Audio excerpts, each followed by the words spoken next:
दोस्तों हाल ही में मैंने इमर्सन नाम की एक जापानीज साईफाई हॉरर मूवी देखी है जिसे तकाशी शिमिजू ने डायरेक्ट करा है। आईएमडीबी पे इस फिल्म को मिले हैं 4.6 स्टार्स आउट ऑफ 10 और रॉटेन टोमेटोज पे इट्स ओनली 22% फ्रेश। तो आज की वीडियो में हम फिल्म की कहानी को जानते हुए इससे जुड़ी कुछ जापानीज लेजेंड्स एंड फोकलोर्स की बातें करेंगे। और वीडियो शुरू करने से पहले मैं आपको बता दूं कि इस फिल्म के अंदर जापानीज लेजेंड नूरे ओना की थोड़ी सी रेफरेंसेस हैं और उसके बारे में मैंने अपनी पिछली वीडियोस में बात कर रखा है, यहाँ भी थोड़ी बात करूंगा। साथ ही में प्रोडक्ट सेक्शन में कुछ बुक्स भी लिंक कर दे रहा हूँ जापानीज फोकलोर की, अर्बन लेजेंड्स की। आपको अगर मन है तो आप उसे चेकआउट कर सकते हैं। So now with that said, let's roll the intro.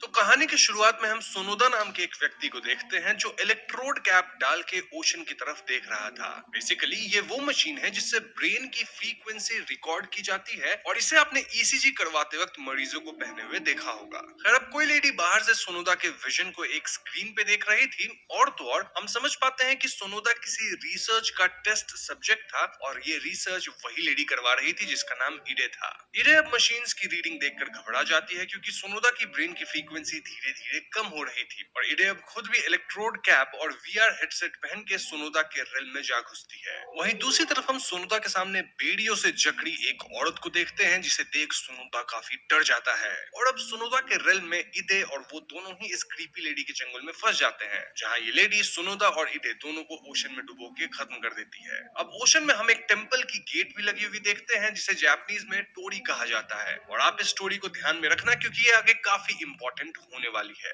खैर तो अब जैसे ही वर्चुअल रियलिटी में इडे और सोनोदा खत्म होते हैं तो रियल लाइफ में भी उनकी बॉडी खत्म हो जाती है और ओपनिंग सीन में हम इडे को अपने सीट पे बिल्कुल भीगा हुआ पाते हैं जिसके सर से खून टपक रहा था, इंडिकेटिंग कि अब वो इस दुनिया में नहीं रही। खैर कहानी एक लड़के टोमोहिको पे फोकस करती है जिसे मैं आगे वीडियो में टोमो कहूंगा और यहाँ टोमो किसी वीआर में था जहाँ ईडे उसका स्वागत करती है। मतलब ईडे रियल में तो नहीं थी, बस प्रोग्रामिंग में एज ए होस्ट टोमो को वेलकम कर रही थी। ईडे टोमो को बताती है कि उसे यहाँ न्यू वर्ल्ड कंपनी की तरफ से बुलाया गया है जहाँ वो इनका मेन साइंटिस्ट है और इनकी ग्रुप ने पूरे आइलैंड को स्कैन करके इसकी रेप्लिका बनाई है। इनकी टीम में 4 और लोग थे जिनका नाम था यामामोटो, कीताजिमा, मियो एंड म्यूरी। इतना सब कहने के बाद ईडे टोमो के कान में विस्पर करती है कि एक बार आप आइलैंड में सेटल हो जाएंगे तो मैं आपको कुछ बहुत जरूरी बताऊंगी। लेकिन तभी रिन नाम का व्यक्ति आउट ऑफ क्यूरियोसिटी उसका वीआर सेट खोल लेती है और टोमो आगे कहानी नहीं देख पाता। मतलब टोमो यहाँ इस टीम को ज्वाइन करने फेरी से इस आइलैंड में आ रहा है और कुछ समय बाद वो आइलैंड में पहुंच भी जाता है। यहाँ यामामोतो टोमो को पिक करने आया था और हम उनकी बातों से समझ पाते हैं कि टोमो बिल्कुल इंट्रोवर्ट सा लड़का था जो शायद ज्यादा बातें नहीं करता और उसने ये रिसर्च में पार्ट इसलिए लिया क्योंकि उसे वीआर में अपने लिए एक ऐसी दुनिया चाहिए थी जहां उसे कोई भी परेशान ना करे। इनके जर्नी के दौरान हम शहर में लगे एक और टोरी को देख पाते हैं जो यहाँ की शमन या प्रीस्टेस का घर था नेम्ड टोकी। तभी इनकी गाड़ी फैसिलिटी में पहुंचती है और हम इन रिसर्चर के सर्वेंट को देखते हैं जिनका नाम शीगे था। शीगे काफी बूढ़े आदमी थे और वो इस टीम का सारा काम कर दिया करते थे, लाइक बुकिंग करना, क्लीनिंग करना वगैरह वगैरह। खैर अब अंदर जाकर तोमो किसी को हाय हेलो बोले बिना ही काम पे लग जाता है जिससे सारे लोग उसे अजीब सा लुक देते हैं। इसके बाद सारे टीम मेंबर्स मिलके तोमो के ही बनाए हुए वर्चुअल रियलिटी में जाते हैं जिससे सब काफी इंप्रेस हो जाते हैं और वो अपने रिसर्च की पूरी प्रक्रिया इन्हें एक्सप्लेन करने लगता है। सारे लोग उसके काम से बड़े खुश थे लेकिन तभी एकदम से सीन चेंज होता है जहां वीआर की दुनिया में झट से अंधेरा हो जाता है और तोमो उसमें अकेला था और उसके रिस्ट पे 004 मार्क आ गया था। अब तोमो के सामने एक शेड जैसा कुछ तो आता है जहां उसे एक आदमी दिखता है जिसे वही जंजीरों वाली औरत सेड्यूस कर रही थी और वो औरत तोमो को भी हॉन्ट करने लगती है। तभी मियो तोमो का वीआर हेडसेट निकाल लेती है जिससे वो बच जाता है। मतलब ये जो कोई भी औरत थी वो वीआर की दुनिया में लोगों को हॉन्ट कर रही थी और अगर वहां लोगों को हर्ट किया जाए तो रियल वर्ल्ड में भी लोगों की मौत हो जाती थी। अब अपने होश में आकर तोमो यामाकोतो से पूछता है कि मिस इडे कहाँ है। इसमें सब उसे बताते हैं कि इडे की तो मृत्यु हो गई थी और ये सीन हम व्यूअर्स ने देख रखा था। ये सुन तोमो परेशान हो जाता है क्योंकि उसे तो मालूम ही नहीं था कि इडे अब इस दुनिया में नहीं है। खैर अब सीन शिफ्ट होकर रिन पे फोकस करती है जो अपने घर से खाने की थाली लेकर कहीं जा रही थी, लेकिन रास्ते में कुछ लड़कियां उसे बुली करने लगती हैं। लेकिन रिन भी सबको मुंह तोड़ जवाब देकर अपने रास्ते बढ़ जाती है और हम देखते हैं कि वो शीगे के घर आई थी जहां वो हमेशा उनके लिए खाना रखा करती थी। मतलब उसका और शीगे का एक अच्छा रिलेशन था जहां वो शीगे की मदद किया करती थी। वहीं हम शीगे को टाउन में देखते हैं जो एक बड़े से स्टोन की पूजा कर रहे थे which was called demon blocking stone. और इस स्टोन पे वो कुछ ऑफरिंग वगैरह चढ़ा रहे थे लेकिन कुछ बदमाश बच्चे शीगे को बुली करते हैं और उसके साथ बदसलूकी करते हैं। ओल्ड शीगे बच्चों को कुछ भी नहीं कह पाता, इनफैक्ट वापस लौटता है और रात को घर वापस आकर रिन का दिया हुआ खाना खाता है। खैर अब अगले दिन टोमो म्यूनिसिपैलिटी ऑफिस जाता है अपना न्यू रेजिडेंट फॉर्म लेने, लेकिन वहां का स्टाफ उसे गलती से मिस्टर सोनोडा का सामान पकड़ाने लगता है। सोनोडा आपको याद ही होगा, वही आदमी जो मिस ईडे के साथ समाप्त हुआ था। वहां उसी का सामान पकड़ाने लग गया था, लेकिन सुन सोनोडा की बेटी तमाको ऑफिस आकर अपने फादर का रिमेनिंग सामान कलेक्ट कर लेती है। अब वही ऑफिस में तोमो को पता चलता है कि मार्च के महीने में ईडे की मौत हुई थी और उसे याद आता है कि जो वीआर रिकॉर्डिंग वो देख रहा था उसमें डेट थी 14 मार्च। खैर अब तोमो और तमाको एक ही बस में बैठकर घर जा रहे होते हैं, लेकिन उन्हें अपने स्टॉप से पहले ही उतरना पड़ता है क्योंकि बस आधे रास्ते ही खराब हो जाती है। तमाको तोमो से रास्ता पूछना चाहती थी लेकिन तोमो उससे कोई बात किए बिना ही वहां से चला जाता है। दोनों अपना रास्ता भूल चुके थे और चलते चलते प्रीस्टेस टोकी के घर के सामने वापस मिलते हैं जहां अचानक से शीगे दौड़ते हुए आ जाता है, लेकिन वो तोमो को वहां देख अपनी आंखें नीचे कर लेता है। तभी दोनों अंदर तोकी के घर चले जाते हैं जो उन्हें अपने पास बिठाकर कुछ चैंटिंग्स वगैरह करती है और एक एक कर उनका हाथ पकड़कर कुछ प्रिडिक्शंस करने लगती है। जैसे पहले वो तमाको का हाथ पकड़ के बताती है कि उसके फादर पानी में डूब के खत्म हुए थे और तभी तमाको को हेलुसिनेशन होने लगता है कि उसके पिता के एशेस की बॉक्स से पानी निकल रहा था, लेकिन ये बस तमाको को ही दिख रहा था। खैर अब तोकी तमाको का हाथ पकड़ के प्रिडिक्ट करती है कि जो भी उसे फॉलो करेगा वो उसी के समान मरेगा। अब इस बात का कोई सेंस तो नहीं बन रहा था, लेकिन हम तोमो के पीछे सोनोडा और इडे दोनों की आत्मा को खड़ा देखते हैं और तभी तमाको भी डिजी फील करती है जिससे तोमो उसे छोड़ने जाता है। तमाको तोमो को अपने फादर के बारे में बताती है जहां तमाको के चाइल्डहुड में ही उसके फादर ने उसे और उसकी माँ को छोड़ दिया था और तब से इनका कोई रिश्ता नहीं रहा, लेकिन क्योंकि वो सोनोदा की डॉटर है तो एज अ रिस्पॉन्सिबिलिटी उनका आखिरी राइट्स करने यहाँ इस आइलैंड में आई है। बातों बातों में दोनों की दोस्ती हो जाती है और तोमो तमाको का सामान रखवाने घर आता है। तभी तोमो को रियलाइज होता है कि सोनोडा के घर से बीच का वही दृश्य दिखता है जो उसने वीआर वर्ल्ड में देखा था और वो तमाको से पूछता है कि क्या तुम्हारे फादर यहाँ किसी औरत के साथ रहते थे, क्योंकि तोमो ने तो वीआर में एक औरत को भी देखा था ना। और ये बात सुनकर तमाको उदास हो जाती है। खैर अब रिसर्च लैब में लौटकर तोमो ये बात पता करने की कोशिश करता है कि मिस ईडे और सोनोडा में क्या रिलेशनशिप थी, लेकिन उसे इसके बारे में कुछ पता नहीं चलता। ऐसे में तोमो दोनों की ब्रेन फ्रीक्वेंसीज को मॉनिटर पे विजुअलाइज करके ये पता लगाता है कि दोनों ही मृत्यु के वक्त एक ही जगह पे थे, यानी सोनोडा के घर के सामने वाले बीच में, और इनको स्क्रीन में अचानक एक रेड ड्रेस पहनी औरत भी दिखती है जिससे सब डर जाते हैं, ऑल्दो उस औरत का चेहरा क्लियर नहीं था। तोमो ये सब देख उसके टीम को एक्सप्लेन करता है कि इडे इन सब से कुछ सीक्रेट छिपा रही थी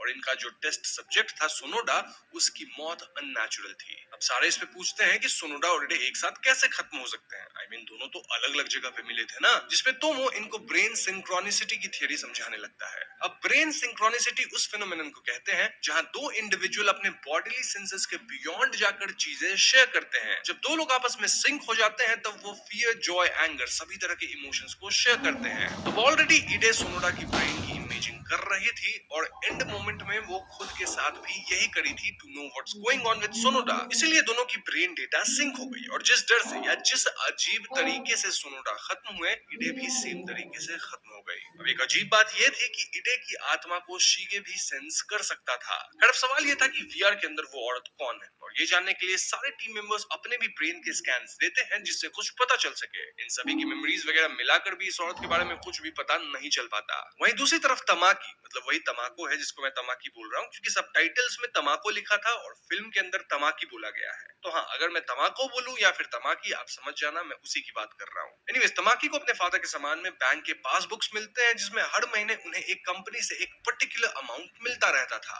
और वो ये बात तोमो को बताती है। तभी तोमो को क्लिक होता है कि इडे और सोनोडा एक ही तरीके से मरे हैं जिसका प्रेडिक्शन तोकी ने पहले ही करा था। तो वो अब अपनी ईसीजी मशीन लेकर सीधा तोकी के पास जाता है और उसके ब्रेन की इमेजिंग करने की सोचता है। अब तोकी भी तमाकी के हाथ पकड़ कुछ चैंटिंग वगैरह करती है जिससे तोकी के सामने रखी व्हाइट कंटेनर में से पानी निकलने लगता है और तमाकी अपने पीछे अपने फादर के स्पिरिट को महसूस करती है। तभी तोकी के ब्रेन की इमेजिंग भी होने लगती है और तमाकी तोकी का हाथ वापस पकड़ लेती है, लेकिन सून शी रियलाइजेस कि उसने किसी भूतिया हाथ को पकड़ रखा था जिससे वो बहुत डर जाती है। ऐसे में एक्सपेरिमेंट यहीं पे रोकना पड़ता है। खैर बहुत हद तक इनको रीडिंग्स मिल गई थी तो वो तोकी के ब्रेन डेटा को लेकर एक वीआर वर्ल्ड बना रहे थे जहां शायद इस औरत का कुछ पता चल जाए। लेकिन तमाकी को ये जानना था कि उसके फादर की मृत्यु हुई कैसे, जिसके लिए वो इस टीम का साथ दे रही थी। अब ये डेटा को अपलोड होने छोड़ देते हैं और अपने अपने कमरे में सोने चले जाते हैं। वहीं हम शिगे को देखते हैं जो अपने घर में बैठकर ओकिनावान सांशीन बजा रहा था, जो एक ट्रेडिशनल जापानीज म्यूजिक इंस्ट्रूमेंट था मेड विद स्नेक स्किन। शिगे यहाँ एक गाना भी गा रहा था जो किसी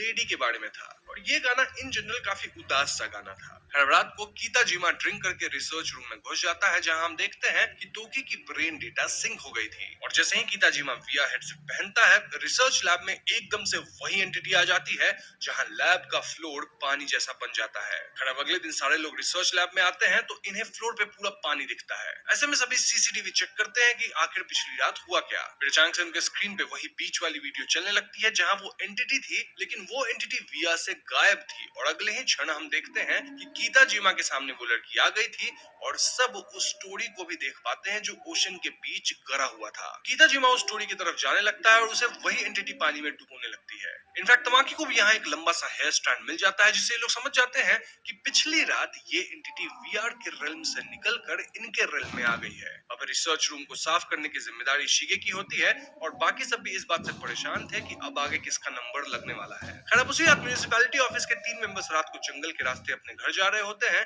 कि तभी वो एंटिटी इन पे हमला कर देती है। अब उस ग्रुप में जो लेडी थी वो तो इस एंटिटी को देख के ही भाग खड़ी होती है, लेकिन एक जो ऑफिसर था उसे ये एंटिटी पैर पकड़ के खींच लेती है और पूरी तरीके से समाप्त कर देती है। इस आदमी का एक साथी उस एंटिटी को देखता है और डर के मारे घर भागता है। मतलब यहाँ कीताजिमा और फिर ये ऑफिशियल उसी एंटिटी के हाथों खत्म हो चुके थे। अगले सीन में हमें तमाकी को दिखाया जाता है जो रिन से कुछ बातें करना चाहती थी, लेकिन रिन उससे कोई बात नहीं करती। अब रिन रोज की तरह शिगे के लिए टिफिन लेके आई थी, लेकिन वो शिगे को जंगल के रास्ते कहीं जाते हुए देखती है और रिन भी उसका पीछा करती है। रिन अब बीच के किनारे आ गई थी, जहां उसे शिगे वही एरिसा गाना गाते हुए दिखता है, और उसके सामने वही श्राइन की गेट या टोरी थी। रिन देखती है कि इस गाने से सारे कौवे आइलैंड के ऊपर मंडराने लग गए थे, और रिन से डर के घर भाग जाती है। खैर अब शिगे रात को ऑफिशियल के फ्यूनरल में जाता है, लेकिन एक आदमी उसे भगा देना चाहता था, एज वो नौकर था। इस सीन से हम समझ पाते हैं कि शिगे को गांव के अपर क्लास के लोग पसंद नहीं करते थे, इनफैक्ट उसे ठीक ढंग से बात तक नहीं करते थे। शिगे इस बर्ताव से परेशान हो जाता है और वो रिटेलिएट करता है, सेइंग कि हमारे कास्ट को भी फ्यूनरल में आना अलाउड है। फ्यूनरल में शमन टोकी भी आई हुई थी, जो शिगे के दुख को समझती है और उससे प्यार से पूछती है कि तुम जिस घर में नौकरी करते हो वहाँ के लोग किस चीज पे रिसर्च कर रहे हैं। वहीं दूसरी तरफ घर पे हम मोइरी को नहाते हुए देखते हैं, जहाँ बाथ टब में उसे वही औरत हॉन्ट करने लगती है,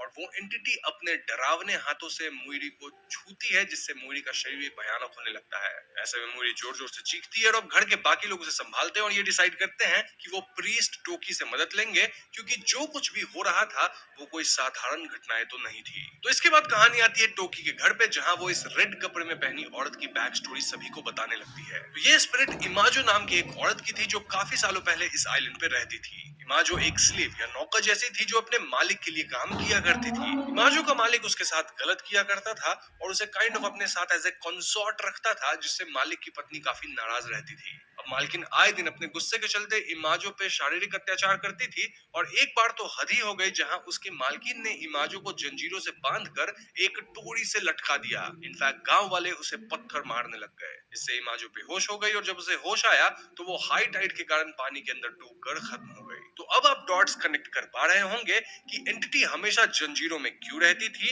या वो सभी को पानी में डुबोकर ही क्यों खत्म कर रही थी। तो इमाजो के मृत्यु के बाद ही आइलैंड में स्ट्रेंज घटनाएं होने लग गई थी, जहां मालिक की पूरी फैमिली, उसके स्लेव्स, मालकिन, सारे लोग एक एक करके निपटने लगे, और इमाजो ही ये सब कर रही थी। लेकिन इमाजो की आत्मा इतने से शांत नहीं हुई, और वो आइलैंड के सभी लोगों को मारने लगी, और इसी फेनोमेनन को सारे लोग इमाजो का कर्स कहने लगे। अब बाहर बैठकर शिगे भी ये सारी बातें सुन रहा था, और टोकी का मानना था कि इमाजो ने ही तमाकी के फादर को भी खत्म करा है। टोकी इन्हें आगे बताती है कि यह आत्मा इमाजो बार बार इनके वीआर और इस दुनिया में भटक रही है और इनके टीममेट्स को खत्म कर रही है। अब टोमो टोकी से पूछता है कि इमाजो के श्राप से हम आइलैंड को कैसे बचा सकते हैं। इस पे टोकी कहती है कि इमाजो इस दुनिया और अपने दुनिया में एक गेट के जरिए आया जाया करती है, तो अगर तुम चाहते हो कि वो कभी इस दुनिया में वापस ना आए, तो तुम्हें उस गेट को आइडेंटिफाई कर उसे इस साइड से बंद करना पड़ेगा, जिससे वो हमेशा के लिए वहीं कैद हो जाएगी। वहाँ समाधान मिल चुका था, जिसके बाद तोमो की पूरी टीम रिसर्च लैब जाती है और टोमो अब खुद वीआर के रेल में जाके उस आत्मा के गेट को ढूंढने वाला था। टोमो ये भी रीजनिंग देता है कि उसे विश्वास नहीं होता कि कोई आत्मा या सुपर नेचुरल चीज किसी टेक्नोलॉजी में घुस के इंटरफेयर कर सकती है, and that sounds kind of like a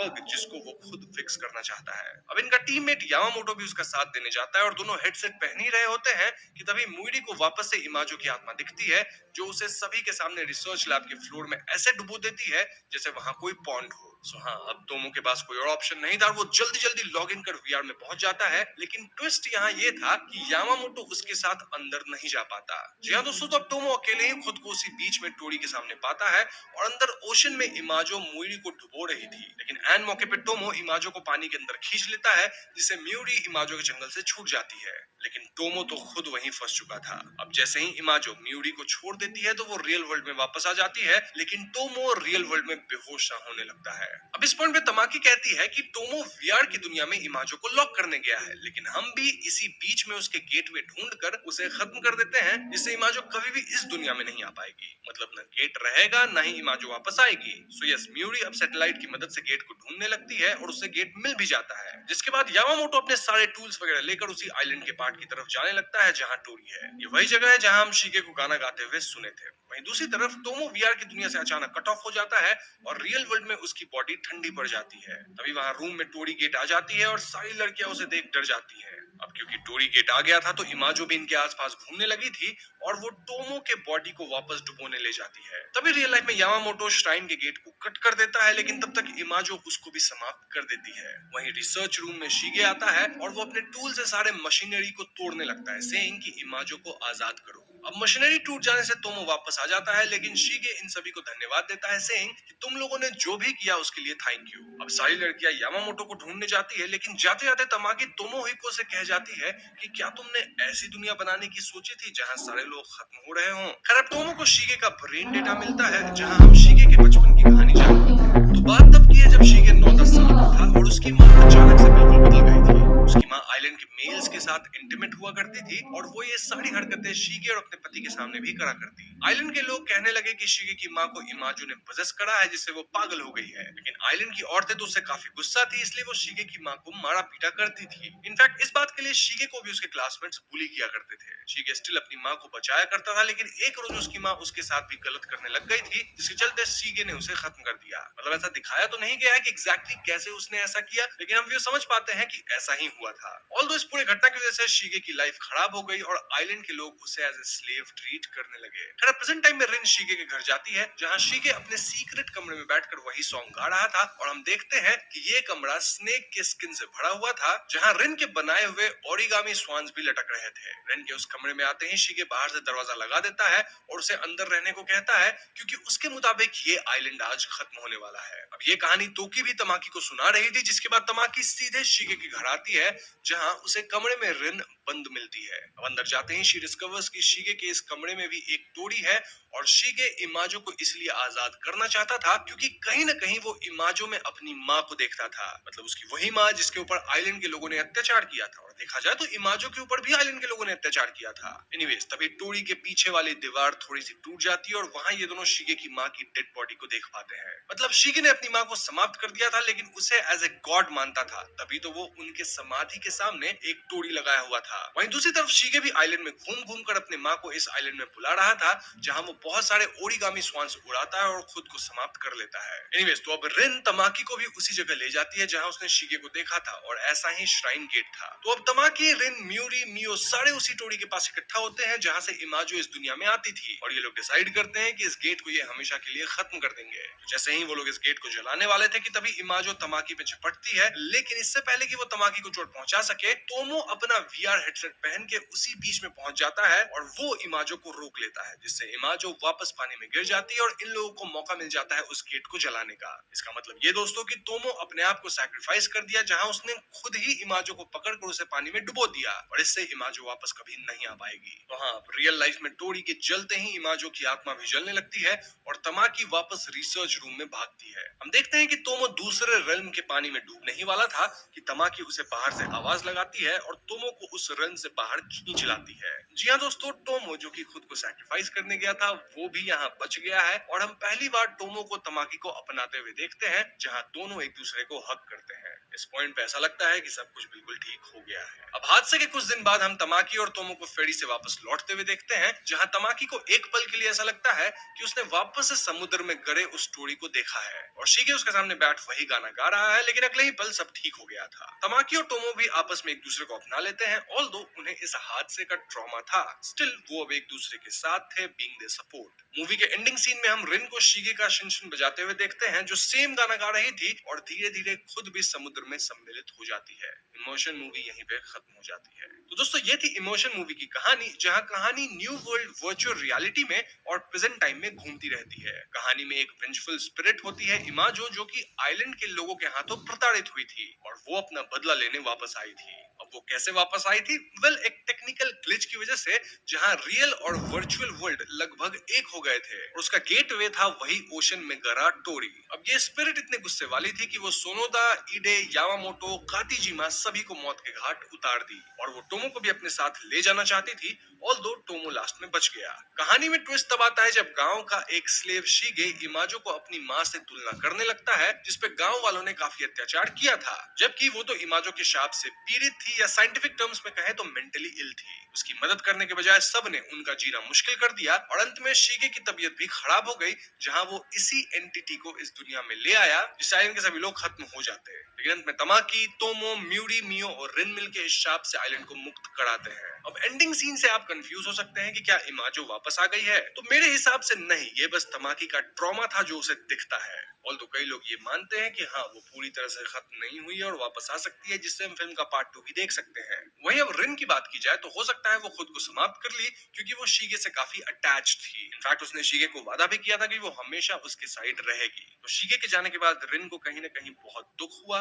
और तभी तो वो सेम गाना गा रही थी, सेम इंस्ट्रूमेंट प्ले कर रही थी और फाइनली ओशन में सम्मिलित हो गई। अब जापानीज फोकलोर में एक एंटिटी होती है जिसे हम नूरे ओना कहते हैं, जो समुद्र में रहती है। नूरे ओना का चेहरा तो एक सुंदर फीमेल का होता है, लेकिन उसकी बॉडी सर्पेंट की होती है। नूरे ओना अपनी सुंदरता से लोगों को आकर्षित कर उनका शिकार करती है। यूं तो उसके सुंदर सुंदर लंबे बाल होते हैं और कभी कभी वो अपने गोद में एक बच्चे को लिए दिखती है। अब इस मूवी में एंटिटी नूरे ओना तो नहीं थी, लेकिन उसके कुछ कैरेक्टर्स नूरे ओना जैसे थे। फॉर एग्जाम्पल, शिगे जो गाना गाता था उसमें भी वो कंटिन्यूअसली नूरे ओना जैसे स्पिरिट का ही वर्णन करता था। देन यहाँ हमें स्नेक्स का भी रेफरेंस देखने को मिलता है, समुद्र का भी रेफरेंस देख रहे हैं हम, तो हाँ, कंपैरिजंस आप कर सकते हैं, सिमिलैरिटीज हैं। बेसिकली हम कह सकते हैं कि कहानी भले ही जापानीज लेजेंड नूरे ओना की नहीं है, लेकिन अगर आप रेफरेंस ड्रॉ करने बैठे तो काफी कुछ सिमिलर दिख जाएगा। तो बस आज की वीडियो में इतना ही। उम्मीद करता हूँ आपको ये वीडियो पसंद आई होगी। पसंद आई है तो वीडियो को लाइक और शेयर करें, और अगर आपके मन में कुछ सवाल है या कुछ नई थियरी है तो उसे कमेंट सेक्शन में लिखते हैं। जाने से पहले हमारे चैनल को सब्सक्राइब भी कीजिएगा, क्योंकि हम अपने चैनल पे ऐसे वीडियोस लाते रहते हैं। पीस।